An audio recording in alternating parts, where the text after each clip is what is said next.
Olá, na aula de hoje vamos falar sobre a natureza dos erros ou de incertezas. Na aula passada vimos que cada medida está associada a um erro ou incerteza. Podemos ter dois tipos: erro do tipo aleatório ou casuais, ou também erros sistemáticos, que são fontes identificáveis, né? Por exemplo, uma balança mal calibrada. O que acontece com uma balança mal calibrada? Se você não tarar ela, ela vai estar sempre deslocada ou para mais ou para menos do peso real, certo? Uma outra medida comum é o erro de paralaxe. Né? Então, se você vai ver o comprimento de um objeto olhando diretamente para baixo, você vai ler uma medida, porém, se você está olhando um certo ângulo, você vai fazer uma outra leitura. Então, é sempre deslocado ou para mais ou para menos, né? E esses erros sistemáticos, eles prejudicam a exatidão ou a acurácia de uma medida. Já os erros aleatórios ou casuais, eles são imprevisíveis, né? É inerente, é intrínseco ao seu experimento. São flutuações, como por exemplo em temperatura ou pressão. Você pode imaginar um termômetro em um experimento onde a temperatura está oscilando tanto para mais quanto para menos. E temos esses valores aqui, tanto para mais ou para menos o valor real, num certo intervalo. Este tipo de erro aleatório, ele prejudica a precisão de uma medida. Em um determinado experimento, devemos sempre tentar reduzir ao máximo essas fontes de incertezas. Um exemplo está aqui com esses 4 alvos que eu vou desenhar. Então imagina que você está numa competição de tiro ao alvo, você lança lá 6 flechas e acerta bem no alvo, uma bem perto da outra. Dizemos que uma medição que tem esse tipo de êxito é uma medida de alta precisão e alta acurácia, certo? Porém, vamos imaginar que você vai tentar outra vez lançar essas flechas ao alvo e agora tem um vento que está soprando em uma determinada direção. O que você consegue ter é alta precisão, né? Porque estão todas uma perto da outra, né? Porém, baixa acurácia porque foi desviado do valor real, né? E por que desviou essas flechas do centro do alvo? Porque tinha esse vento, é um erro sistemático que o operador, na hora de lançar as flechas, não tomou em conta, não levou em consideração, tá? Então, vamos falar agora que após essa segunda tentativa, a terceira, para tentar melhorar, você toma uma xícara inteira de café. E agora, quando você vai lançar as suas flechas e não tem vento, elas são espalhadas por todo o alvo pela tremedeira, né? Então, o resultado disso é baixa precisão e alta acurácia. Baixa precisão porque todos os valores estão dispersos, bem espalhados, tá? E alta acurácia porque o valor médio dela está bem em cima do alvo esperado. Então, agora vamos fazer o último tiro, o quarto tiro, e ainda sob efeito da cafeína, o vento começa agora a soprar. Então, esse é o pior resultado possível, né? Porque você tem baixa precisão, está tudo, as flechas bem, muito espalhadas, e baixa acurácia porque você está longe do alvo que você espera. Né? Então podemos identificar acurácia e precisão ao longo desses dois eixos. Né? Para cima aqui temos um aumento da acurácia e baixa acurácia para baixo. Para a direita temos alta precisão e no contrário, à esquerda baixa precisão.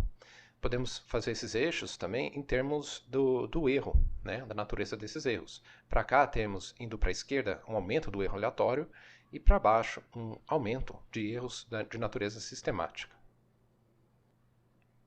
Então, como resultado de um experimento, quando você vai obter algumas medidas. Elas podem ser ou medidas diretas ou indiretas. Exemplo de medida direta pode ser um comprimento, né, que você mede ele diretamente com a sua régua. Agora, medidas indiretas, elas são, por exemplo, o volume, que aí você mede os comprimentos e calcula qual seria o volume. Então, numa medida direta, se por exemplo temos aqui um comprimento e fazemos várias medidas, vamos ter diferentes valores perto do valor médio. Né? E o valor médio é utilizado como sendo o valor resultante desta medida. Tá? Definimos o valor médio aqui por x barra é igual a 1 sobre o número de medidas pela somatória de todos os valores. Né? Então, simplesmente vamos somar todas as medidas e vamos dividir pelo número de medidas. Agora, essa é uma medida e precisamos daquela incerteza da medida. Ela está relacionada a quanto esses dados estão espalhados em volta da média. E em probabilidade estatística, vocês viram ou vão ver uma função, né, o desvio padrão, que caracteriza justamente como é que está essa dispersão de pontos em torno desse valor médio. E o desvio padrão é calculado como sendo a raiz, né, de 1 sobre o número de pontos menos 1, vezes a somatória de cada uma das medidas menos o valor médio. Aí isso aqui é feito ao quadrado e temos o desvio padrão. Porém, o desvio padrão não representa o erro associado a uma medida, tá? O que caracteriza essa incerteza do valor médio de uma medida é sim aquilo que é conhecido como erro padrão, ou também em alguns livros, desvio padrão da média. Então vamos representar esse como sendo esse ΔX barra, é nada mais do que o desvio padrão dividido, né, pela raiz do número de n. É nada mais que o desvio padrão, que é ΔX, dividido pela raiz do número de pontos. Então, teríamos esse termo aqui dentro da raiz de 1 sobre n-1. O resultado final de uma medida é então escrito como sendo o valor médio mais ou menos o erro padrão. E nesse exemplo aqui temos um comprimento, né, de 1,23, mais ou menos 0,05 metros. Note que o erro está escrito com apenas um algarismo significativo. E como esse erro é para mais ou para menos, estou somando ou subtraindo, ele tem que ter o mesmo número de casas decimais que o valor principal, né, onde indica onde está localizado o algarismo duvidoso do meu valor médio. Podemos também descrever o erro em termos do erro relativo. Tá? O erro relativo ele é nada mais que o erro padrão dividido pelo valor médio vezes 100%. Ele te dá uma ideia do tamanho do erro com relação às medidas. Então, só para ter ideia, a gente pretende ter valores em experimentos que sejam, no máximo, com erros relativos de 5%. A gente tenta fazer melhor do que isso, tá? Mas de 5% para baixo, aí já é aceitável para a maior parte dos experimentos. Então, vamos ver agora as medidas indiretas, né? Isso aqui envolve o conceito de propagação dos erros. Então, vamos pegar um paralelepípedo, né, com as dimensões x por y por z e queremos saber o volume. O volume, então, é dado pelo produto de x vezes y vezes z. As medidas diretas aqui são esses comprimentos. Então, para cada uma delas temos os seus erros associados, ΔX, ΔY, ΔZ. E agora a pergunta seria, qual é o volume desse cubo e sua incerteza? Né? Ou seja, qual seria V mais ou menos ΔV? Para achar isso, vamos escrever aqui o nosso volume como sendo uma função tanto das variáveis x, y e z. E vamos graficar aqui o volume em função apenas de uma das variáveis. Ou seja, vamos imaginar por um instante que as variáveis y e z são parâmetros fixos. E a única variável é x. Então, se eu vou variando o comprimento x do paralelepípedo, eu vou ter um volume desse tipo aqui. Uma curva indicada aqui com uma certa inclinação positiva. Tá? Então, eu tenho meu valor médio da minha medida direta e essa incerteza, né, que é dado pelo erro padrão. Agora, nesse ponto valor médio, eu posso identificar qual seria o volume correspondente. E dado esse intervalo do erro padrão, eu vou ter um intervalo correspondente no volume. Para achar qual que é esse intervalo, ΔV do volume, eu vou desenhar uma reta tangente a esse ponto. Então, imagina onde esse ponto x médio subindo vai interceptar essa curva. Lá eu vou desenhar uma reta que é tangente a esse ponto. E a ideia agora é, uma vez que eu sei qual que é essa reta, posso decompor ela. Né? Ó, tem aqui um ΔX, vou ter o delta volume aqui. E sabendo qual que é a inclinação dessa reta, eu vou saber então qual que é essa hipotenusa aqui. Né? Então, ΔV vai ser essa inclinação aqui entre parênteses, vezes ΔX. Eu estou falando em termos de inclinação, porque mais adiante vocês vão ver isso numa matéria de funções de uma única variável, e vocês vão chamar isso aqui de derivada. Tá? Mas vamos manter, imaginando que é uma reta, e você só precisa achar a inclinação dessa reta. A derivada, portanto, ela é escrita dessa forma aqui. É derivada da função v em relação a x, ou seja, como está variando essa função v à medida que x está variando, né?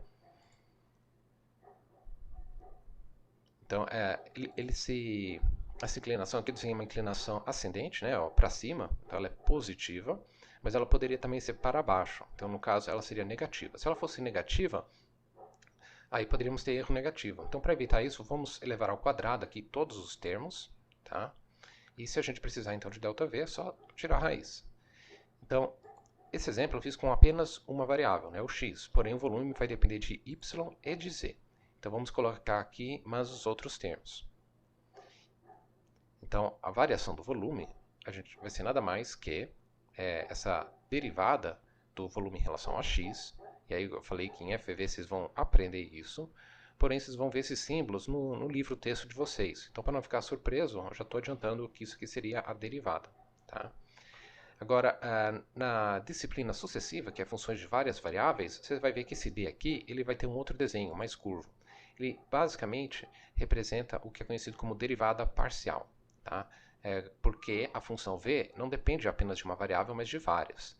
E a mecânica, né, a parte para a resolução da derivada, vocês vão tratar essa derivada parcial, como se fosse uma derivada ordinária, né, uma derivada exata, mantendo todas as outras variáveis constantes. Eu vou ilustrar isso aqui mais adiante, tá? Mas, para simplificar, vamos sempre pensar, quando vocês verem isso por enquanto, de uma inclinação. Você quer saber a inclinação da reta, tá? Então, a gente vai tirar essa raiz e acha quem que vai ser o ΔV. Então, vamos ver o caso específico, se a nossa função é uma soma ou subtração. Então, imagina que a sua medida indireta seja um comprimento. Você precisa medir essas duas peças, x e y. Cada uma delas tem os erros da medição da peça x e o erro da medição da peça y, porém você não pode medir o tamanho completo, a peça f, diretamente. Então você obtém isso indiretamente através de duas medidas. Então, o seu erro dessa função f vai ser quem? Então vamos desenhar aqui. Essa aqui é um exemplo bem simples, porque é uma equação de uma reta, né? F igual a x mais y. Se eu considero x uma variável e y aqui um valor fixo, então é nada mais que uma reta cujo coeficiente angular é 1 e o coeficiente linear é y. Aí eu posso traçar ela aqui assim, tá? Então, quem que vai ser a derivada da função f em relação a x? Eu falei que é a inclinação. Identificamos, olhando para essa equação de uma reta, o coeficiente angular como sendo 1. E se eu fizer o gráfico em função de x agora, em vez em função de y, ou seja, eu vou desenhar o mesmo gráfico de f em função de y, mantendo x constante. Então, o meu coeficiente angular é o fator que está bem na frente de y, que é 1. E meu coeficiente linear é x. Então, novamente, meu coeficiente angular vai ser 1.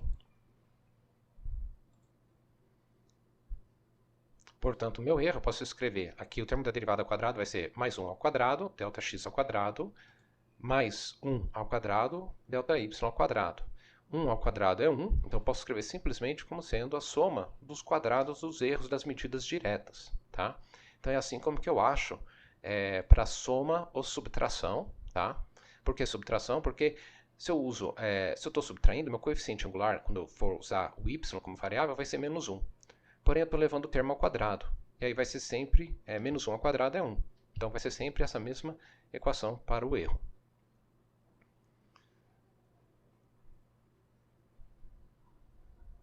Vamos agora ver no caso de produto ou divisão. Vamos imaginar que temos uma medida indireta f através de duas medidas diretas experimentais x e y. E você precisa fazer o produto delas. Então, se você olhar, isso aqui é nada mais que uma equação de uma reta, certo? Com coeficiente linear sendo zero. Então, se eu acho qual que seria a derivada da função f em relação a x, eu quero saber quem é o coeficiente angular dessa reta. Então, se a minha variável é x, eu posso ver que o y está multiplicando o x e, portanto, ele é meu coeficiente angular. Idem, se agora eu troco e faço y a minha variável e x uma constante. Ela seria a minha nova constante angular. Colocando ela nessa equação aqui em cima, que é a equação da propagação de erros, eu vou ter que o erro dessa função f vai ser y ao quadrado ΔX ao quadrado mais x ao quadrado ΔY ao quadrado. Aí você tira essa raiz. Porém, tem um jeito melhor de escrever essa função que vai ajudar a lembrar de um jeito mais fácil. Eu posso reescrever y como sendo f sobre x e x como sendo f sobre y.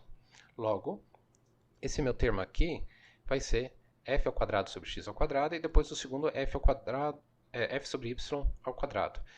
Notem que a função f aqui é comum a ambos os termos, eu posso tirar ela para fora da raiz, e sobra nada mais que o erro relativo das duas grandezas ao quadrado. Então, eu posso passar dividindo f, então, por fim, esse erro relativo dessa medida indireta vai ser nada mais que a soma dos quadrados, a raiz da soma dos quadrados dos erros relativos das medidas diretas. Tá?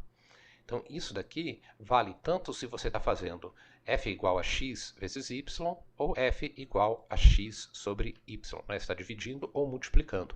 Então, essa equação e as outras serão fornecidas para vocês. Né? Vocês não precisam fazer essa dedução ainda, mas precisa entender de onde vêm essas equações, para que saiba quais são as equações corretas a serem utilizadas nos experimentos de vocês.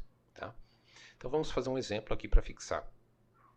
Qual seria a área? Sendo que um dos lados é esse x de 15,3, mais ou menos 0,1 centímetros, e o outro lado de y com 9,6, mais ou menos 0,1 centímetros. Isso aqui é um produto, certo?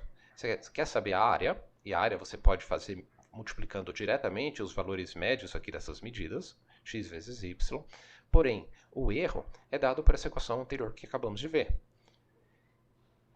Então, vamos calcular qual seria a área. Daria 15,3 vezes 9,6, que dá 146,88 centímetros quadrados. Ah, mas eu preciso acertar os meus algarismos significativos, igual eu fiz no vídeo passado? Ainda não, tá? Só no resultado final é que a gente corrige isso, tá? Porque a gente ainda vai usar esse número para área aqui nessa equação. Então, essa equação agora vai resultar em valor da área que calculamos pelo erro relativo, né? Ou seja, 0,1 dividido por 15,3 ao quadrado, mais o erro relativo da medida y. Tá? Aí a gente tira a raiz e a gente acha 1,3 e um monte de outros números, centímetros quadrados. Então, qual a incerteza para todas essas medidas que vocês vão trabalhar em laboratório? A gente escreve essas incertezas ou erro com apenas um algarismo significativo. Logo, temos 1, o próximo algarismo não é maior ou igual a 5, então a gente não vai arredondar para cima, vamos ter apenas 1 centímetro quadrado para o erro. Portanto, se a gente vai escrever a área, né, essa medida indireta desse experimento, a gente vai ter que ter o nosso algarismo duvidoso aqui na unidade. Então, olhando aqui para a área que calculamos, 146,88 centímetros quadrados, a gente vai arredondar essa unidade, né, porque o próximo dígito é maior que 5, e vamos escrever 147. E essa seria a medida final do experimento. Tá? Então, por hoje é só. Obrigado.